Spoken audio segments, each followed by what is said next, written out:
Hi friends, as part of our AWS Whitepaper series, today we're going to see about interesting white paper which AWS has released recently.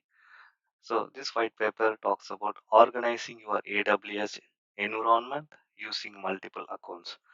So basically, this series I used to do in English, where we talk about the white paper. So why I feel this white paper is more interesting is in current cloud computing world, we are creating multiple accounts like SIT, UAT, production. In some cases, is development environment, testing environment, QA environment, and production. So we are segregating the environment by each account. For production, one account; for testing, one account; for development, one account. So AWS has released how we can organize our different environments with multiple accounts. Okay, let's see what AWS suggests in this white paper, and we can learn the best practices. Okay, since I have went through this white paper a lot, I'm going to take you to the important points in this white paper, and then finally we can summarize this part. Okay. So basically, no, AWS given in this white paper there is 90 pages. It's around more than 90 pages. But we are going to see some of the things which is needed. For example, if you have multiple environments, right? And we need some policies. For example, in production, you will have different policy than in development environment because in production it's very critical for us how the workload is running. If someone does something in the production, it causes our infrastructure to go down. So here we need to see one important service called AWS organizations. And AWS suggests you use multiple accounts. Why we need to use multiple accounts? So that is one area where we're going to discuss. The core concepts, it's about using AWS organization, benefits of organization units, and then we have multiple organizations and design principles for organizing your AWS accounts. And finally, AWS recommends some organization units, security organization, infrastructure organization, sandbox organization, and finally, workloads, policy staging, suspended, individual business users, expectations. What is independent businesses is actually your customers. In production, people used to do this business testing, exception OU, deployments OU, transactional OU. So different types of organization, organizing workload oriented OUs, production and non-production workload environments, workload dependencies. Okay, patterns for organizing your AWS accounts. Single AWS account, production starter, basic organization. And if you see basic organization with CI/CD as a separate function, basic organization with infrastructure services. Okay, and conclusion: getting started with multi-account environments, new customers, existing customers, services to help you to implement multi-account environments, AWS organizations, AWS control tower, AWS managed services. Managed services covers a lot of many different services. So here we also talk well architected review is something we usually do in the existing AWS infrastructure to understand the current problems or current improvement areas. So I think well architected review, we don't need to spend much here. Let's jump into the topic. Let's go and see the first abstract. Okay, so business that are start using AWS, expanding their business. Of course, once we start using cloud, we run more applications and we will be putting a lot of applications into it. So using multiple AWS account to help and isolate and manage your business application and data can help you to optimize across most of the AWS well architected framework pillars, including operation excellence, security, reliability, cost optimization. This paper provides best practices for organizing your overall AWS environment. The extent to which you use these best practices depends on the stage of your cloud journey adoption and specific business needs. Of course, this best practice is not suitable for all. It depends on how much we have been into cloud. I know if we might have some in on premises, some might have multiple clouds like Azure and AWS. So this is just to understand from AWS perspective, and of course we will be using based on our requirement. So if you see uh, this document is published on March 31st, 2022, which is just 15 days before. That's why I want to bring this white paper so that we together can go through in this time. You guys can get an overview of this document to understand what AWS has published. So business that starts, I'm not going to all the details here. I just want you to take you to the specific key important points to control the time. So here you see using multiple accounts to isolate and manage your business application. This is what the AWS suggests. Like you create multiple accounts for your environment. So some companies they have one AWS account and they have different EC2 missions, one EC2 for test or different clusters, ECS clusters. So here AWS suggests if you have multiple accounts, try to isolate it. So let's jump into it. So here we have the topics for AWS accounts, stages of adoption, best. So what does it mean by AWS account? So by default, when you start using AWS, you will create an account in AWS. Okay. So every account has an account number or account ID, which is very important to understand this. So for example, by default, no access is allowed between the accounts. So if you have two accounts created, AWS 1 and AWS 2, these two by default won't communicate. Uh, they don't have a network access. So which means your production and non-production cannot to each other. So this gives more security. No access is allowed between the environments. Actually, environments are isolated, right? We develop an application to test it in the development environment, and it doesn't need any kind of interaction or network with your production, basically. Once the application is tested in your development environment or non-production environment, then if it is working good, then we will deploy that application into your production environment. So by default, if we have two different accounts for production and non-production, then you are isolating the complexity. No, this requires minimal operation because in the non-production account, if anything is down or something is wrong, we no need to work on the business hours because it's non-critical. But in the production account, if something goes wrong, then we will immediately go and try to fix it because your website gone down, your application is not working.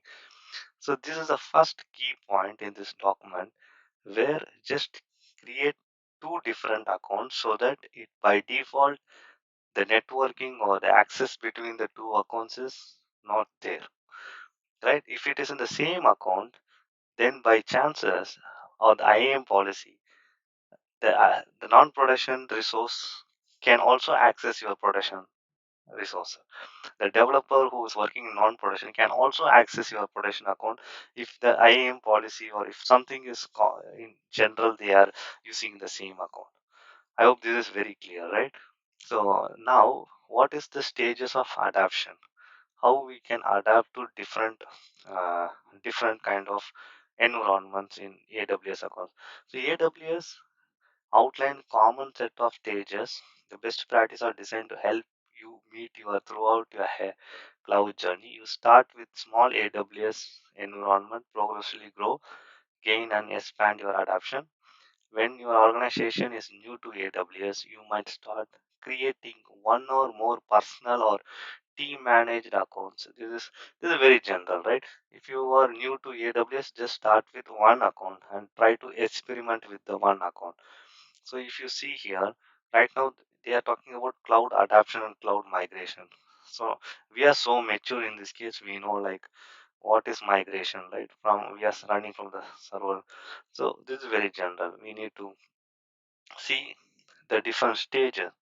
The first stage is marketing websites, e-commerce website, mobile backend. So they are talking about different applications of why we need cloud. So now we have different websites, different needs, Netflix, Facebook, YouTube. So YouTube needs a lot of streaming, lot of workload, lot of people, lot of users are connecting into your website, right? And analytics platform has a lot of data, share market data. So that is the we need faster system, we need more system. That is why we are going to the cloud computing basically, right? So rather using a single account, we recommend that you use at least several accounts to separate your workload. This approach is designed to make it easier for you to meet your requirement. Even in the early stages of adoption, based on the success of those first few workloads, you will likely want to gain further business benefits by expanding your cloud in adoption AWS. So this is again they are repeating the same point. Try to have many accounts or several accounts rather than just stick with one account. So again, guys, this is from AWS documentation and their white paper. That is why I'm highlighting this point. But again, people will have different opinion. Like having single account is more beneficial, so we can maintain everything in one account from the policies, from the monitoring. But I'm not saying which we have to go here. AWS clear says that don't rely on a single account and just try to have several accounts. So evolving your foundation in AWS, often formalizing expand the structure of your accounts, meet the needs of onboarding more teams and workloads. At this stage, it's important you to design and prepare to manage your AWS accounts so that it can scale to meet your needs. That's very important. So you are onboarding more teams. You might be a DevOps engineer, you might be a cloud engineer where you are responsible to give a environment to your customer or your development team. Then that should have a scalability. So if you have multiple account approach, when your development team is asking you for an account for testing, you will give AWS account rather than giving access to the one account where all the workloads are running, right? So it makes sense. Now let's go to the best practices. The best practices describes in this paper designed to help you more easily. Okay, so these are the very general things like this. The best practices when we why we need to use best practices, right? Because best practices are tested with many customers, thousands of customers, and AWS takes the feedback of those customers who are using AWS and they come with the best practices which help others easily, because some may already face the problem and they found the solution which we can solve together. So one fit all solution. So if you see here, although you need to be likely similar to need of other organization, each organization also have some unique requirement, of course, right? We will have our own application, own requirement. According to this perspective, intend to offer the guidance rather than one size fits all solution. One size cannot fit everything, right? We have different sizes. If I want to buy a t-shirt, my t-shirt size may be different from your t-shirt. So one t-shirt cannot be made for all the people. Different sizes need to be needed. That's what they are trying to tell you. To organizing your AWS environment, as a result, the design of your AWS environment may differ from examples provided in this document. However, we believe that the best practices will help you to make decisions when you are designing. That's very important. So if you want to take a decision of your AWS infrastructure, you this may help you if it is a similar use case. Otherwise, you will just discuss about it, right? Cons and pros. Why I should use single account, why I should use several account. In single account, why can't I create three clusters, development, test, production? Why I should have a three different account, test account, production, development account. That's what AWS is trying to help you here. So relation to AWS well architected review. So well architected review is a separate topic altogether where AWS gives a service called well architected review. We call it as WAR, VAR, where it talks about five pillars like security, cost optimization. So each account will have a separate cost optimization. Like if your server is running in dev account, the AWS will tell you this dev account is using some instances which is underutilized. You can delete it. So those can be very easy. That's what they are trying to tell. Then benefits of using multiple accounts. Now we are going into the core topic of this white paper. As adapt of AWS, we recommend that you determine your business, governance, security, and operational requirement that can met in AWS. Use of multiple AWS accounts plays an important role in how you meet those requirements. That is very important. So you should first try to have your business. What's your application? Streaming or what kind of governance security? Then use of multiple accounts enables you to realize those benefits. Okay.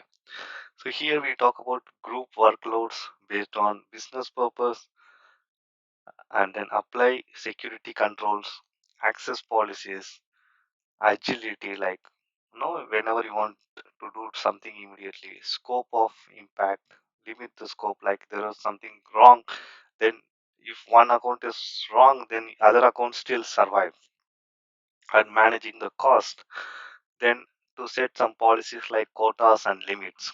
So these are the different benefits. If you see the group workloads is nothing but the ownership and decision making of those accounts avoid depend. So you should take decisions, right? In a same company, there will be multiple teams or multiple accounts, or like if you are an organization, there won't be one team or one project. There are multiple projects. So if there is a multiple accounts for each project, independent, they can decide on their account. They don't need to think about other people in the organization or other teams in the organization. So that we call as different product teams or business units or product teams may have different processes, right? Otherwise, you have one account and all the four different teams have to share that account and they have to think about everything. Like this change may affect that team, that change may affect this team. So that is the first point comes. If you give one dedicated account to this team and one dedicated to account to team two, there won't be any kind of we can avoid the dependency problem. Like they are not dependent on them and they are not, so and they can easily decide. That's the first benefit of it. The second benefit of security controls, distinct security controls. For example, in common, apply different security and operational policies for non-production and production environments. Of course, production environments will have a separate security policy. Non-production account will have a different security policies. Like in production, I don't want developers to should have access to it. So in that case, in the example here is we can have the security policies like in development environment or non-production environment, like everyone can access it, play it. There's no limitations. In that case, if we have two in same account, then the security policy, right? The access limitations takes more time. We can do it, of course, but AWS says if you have two different accounts, it makes your life easier. Then constraints access to sensitive data. You can limit the sensitive data is kind of some data you are having in your S3 bucket or in your RDS. You can actually it is in one account, so you can limit the access in that account so that people not able to see the data from other accounts. So basically, you can keep one account where all your sensitive data or critical data are there, right? Promote innovation and agility. So when you want to try out something differently, you need some called test boxes or sandbox account or development account. So immediately we no need to give an account which is already there. If you can think about, okay, create an account, give it to a developer, we let him play it, and we delete the account in 2 days. So this case, we know when we delete the account, we no need to think about different things like what access we need to remove, what storage we need to remove.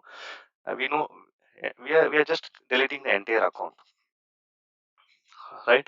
So and when they do day-to-day experiments, like they are using, we can set limitation. Don't use the storage more than 80 GB, or don't use these services, so which will help us into optimize the cost. So developers needs to work. So that's why they says limit the risks and proactively manage the cost, because AWS is kind, if you launch a service immediately you will get a big bill, like if you launch a very big service, right? So this is the important of, because each account will have a cost now, not the entire account, because if it is the cost is for like 10 projects in one account, then we don't know why this much cost is coming, because who does what, right? So that gives a granular picture. If we have a separate accounts, limit the scope of impact from adverse events. Yes, what is adverse events? Like if something happens in security, someone's trying to access your system, then if they access your system, they access one part of your account. The other systems are other part of account. Like we can shut down this account, and then we we can easily see there's other account running. Otherwise, everything is in one account, and someone try to access it. Now entire thing is in one account, right? Which is more. That's why the application related issue or misconfiguration, malicious actions, right? All this can be happen. So multiple IT support operating model, right? So in traditional operations, we have DevOps team, operation team, cloud platform teams. In in optimized way, we had cloud ops, like cloud platform team, who try to have everything in the cloud, right? But now currently we have DevOps, where strategically we will have cloud platform team to give an account, but most of the thing will be in pipeline infrastructure as a code. You can see my other videos where I have talked about infrastructure as a code. I can give the link in this description also. One of the specialists has given us a presentation today on this infrastructure as a code. So we don't need admins anymore, everything can be handled via code. So if we are doing that, then they are saying the best practices for ITSM, IT services management, across all models, the overall goals across the different the responsibility to give the impression centralization operation or distribute. So now we can distribute the operation, right? Like this 10 accounts can be operated by these people in their team. This 10 accounts can be operated. So we don't need a centralized operation team, because we have 10 accounts, 5 accounts which they themselves can operate, 5 accounts these team does. So we don't want to have one operation team, like, so we the developers also can manage some accounts. So accounts, because we have multiple accounts, you are developing it, you manage it, you operate it, you monitor it, you rectify it. So that way we are still practicing the ITSM, but in the decentralized way or distributed operational responsibilities. That's what they are trying to tell us. If you want to distribute, if there is one account, then I am the administrator who need to tell this access goes to this team, this access goes to this team, because I cannot give admin access for this in one account to any of the teams, right? Because we cannot trust like who can change the configuration. So if I've dedicatedly created different accounts, then this account I can give admin access to this team, because the team A is owning this account and team B owns their own account, and team A can monitor their account. That's why this operations gets very easy and decentralized or distributed, right? So now manage cost. We talked about, like now we are going into in-depth advantages like setting up the quota limits, right? Because if you have 10 teams or 10 10 application so there is some limits in AWS, like say you can have this much storage or this much request, API request. Then since we have 10 applications, the limit will be easily finished. Since we have one API in one account, this API can use 10,000 requests, this API can use 10,000 requests, this API can use 10,000 requests. But if these three APIs in one account, three APIs together can use only 10,000. right? That is one more advantage of using the multiple accounts. Then, so now I think we have very good examples why we need to be using multiple accounts. And now, since we are agreeing, okay, we will go with the multiple account model, what are the services or how we can achieve that? So basically, AWS offers a service called AWS Organization, which helps us to centrally govern your environments. So AWS has this organization units which groups your accounts. Okay, like organization unit, this is the project A. So it's an organization unit under organization is your complete company. If you're working in TCS, Wipro, SCL, organization can be SCL or TCS or Wipro or any kind of name. And inside the organization, they can have banking as one organization unit, finance as another organization unit. Okay, that's how you should visualize this. Okay, inside the organization unit, you can assume an organization the entity consolidation collection of accounts so that you can administrate them easily in one unit. So basically, since I'm creating multiple accounts, I cannot go and pay for all the accounts, right? So if I have 30 accounts, 40 accounts, 40 times we need to pay. So we can pay in one account that is called as our organization account. So what organization needs for a management account where it helps only for billing and then setting policies. Zero or more member accounts, zero or more organization units, zero or more policies. So all this can be done. Like either you can have a member account or you cannot have it. Member account is kind of helping the organization account. Like if I am the organization account, I want to give one member account to one person who can help me to pay the bill or some kind of help. Okay, so I think we got most of the thing what they have tried to put it in this white paper. Now to understand, we go and see this picture of how the organization has been formed. So you have the management account. From the management account, you create organization unit, and you have two organization unit and two policies. One organization unit is root. Root is kind of administrator. They have member account and and organization another organization unit, and they have a member account. So the organization as unit can have many member accounts. Like here you can see two member account. Here you can see three member account. So all member account is something which we use for our loading applications. So here organization unit can have three member accounts, dev, test, and QA. For all this, I can pay it in my organization unit, basically. And if I want to apply a policy, I can apply policy in organization, which will be applied to all my three accounts. So AWS bring this kind of managing the multi accounts very easily for us. So to use the benefits. So let's this white paper link, I can give it in the description so that you can go through completely.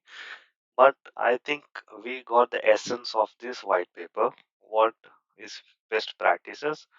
And I don't want to take more time. Let's see if there is something very much important. So different organization units, sandbox, workloads, policy staging, suspended, individual business exception, deployment. So AWS itself telling you what kind of organization units you can set up, and if we go through that, we can say logging and monitoring can be in security organization, and then like IAM policies, everything can be in the security things. Infrastructure organization is more of infrastructure as a code, deployment, VPN, gateway, VPC. So these things are very much important when you are taking a decision or when you are designing the infrastructure from the scratch for your account. So I suggest you to go through this when you are going to uh, you are making a decision or you are working on the AWS infrastructure, how you can have different organization units if your projects are decided to go use in this model of using multi-account concept. Okay, so now patterns of organizing your AWS accounts. So single AWS account, of course, we know that is one pattern. Production starter organization. So where you can have focus primarily on production environment, supporting them, monitoring them. So if you see here, root management, security, workload, and security under the security is production, under the workload is production. Here it's security more of logging. The services are cloud trial, guard duty, config. Here the workload is your application is running in the workloads and test. They have two environments, prod account and test account. They are working. So it's now we see the final picture, right? After we are discussing so much things, the management account is your AWS SSO where you log into your AWS account. Then these logging and monitoring, no one will have access to. The developers will have access to the test account and prod account for this application will be the same. The OU refers to organization unit and this icon, right, refers to the account. So one, two, three, four accounts we have. These four accounts has been connected to two organization unit, or not two, more than two. Like this is the member organization unit. Okay, so one, two. This is the organization unit, member organization unit. This organization, member organization. We have two member organization unit for prod and test. You see the point, right? If you are confused, just try to comment here. I can explain you better. So now we are coming to the end of the picture. Now we understand how we need to organize the multi-account strategy. And this structure is very much important. You should also make a structure like this for your organization. So your security, production, sandbox, workloads, development. Okay, basically it's different OUs and different accounts. With organization units, we are able to give a policy to all the accounts which is there. For example, this is organization unit for sandbox. I can use a policy apply here and this becomes the policy for all the three accounts. So managing this three account makes me easy if I use organization. So basically the question is no uh, this example represents recommending OUs and greater number of diversity of workloads, and OUs are represented under security and infrastructure. So organization unit use the organizations have different AWS accounts. Let's see. So now they are taking to the bigger picture, and finally it's a conclusion, and then they have some customer implementation ideas. This is very nice, and I think we are coming to the end of this white paper. If this is useful, please let me know by liking it or commenting it so I can continue making the latest and very good white papers for you guys. Thank you so much. Please do consider using multiple accounts and managing it with the organization units. Thank you guys. Take care. Bye.